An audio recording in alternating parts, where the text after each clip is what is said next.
అరే మొన్న మా దోస్తుగాడు అర్జెంట్ ఒక బిజినెస్ డీల్ గురించి 6 కోట్లు కావాలంటే ఇట్లా చిట్కలు కొట్టిండ్రా.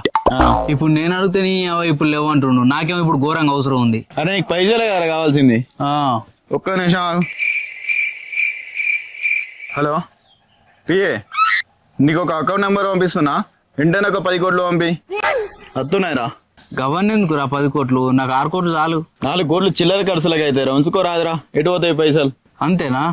మరి నా సిస్ బ్యాంక్ అకౌంట్ లో 100 కోట్లు ఉన్నాయిరా. ట్రాన్స్ఫర్ చేద్దామంటే నా ఇంటర్నెట్ బ్యాంకింగ్ పాస్వర్డ్ మర్చిపోయినరా. కస్టమర్ కేర్ ఫోన్ చేస్తే బ్యాంక్ వచ్చి సెట్ చేసుకోమంటుంది. మళ్ళీ స్విట్జర్లాండ్ పోవాలి. రేపు పోవాలి. అత్తావా? ఫ్రీగానే ఉన్నావా? ఫ్రీగానే ఉన్నా, అత్త. నేను పొద్దుగల పోయి సాయంత్రం వరకు వద్దాం, పని చూసుకొని వద్దాం బ్యాంక్ పని. ఓకే. మరి ప్రైవేట్ జెట్ నీకు తీసుకొస్తా అన్నా? తీసుకురా అన్నా. ఏనాది మొన్ననే సర్వీసింగ్ ఇచ్చిన కదరా. సరే మరి నాదే పట్టుకొత్తది. పొద్దుగల వచ్చి మీ ఇంటి ముంగడికి వచ్చి 6 కొడతా, రెడీ ఉండు. సరే. సరే కానీ ఆకలి అవుతుంది. ఏమన్నా తిందా?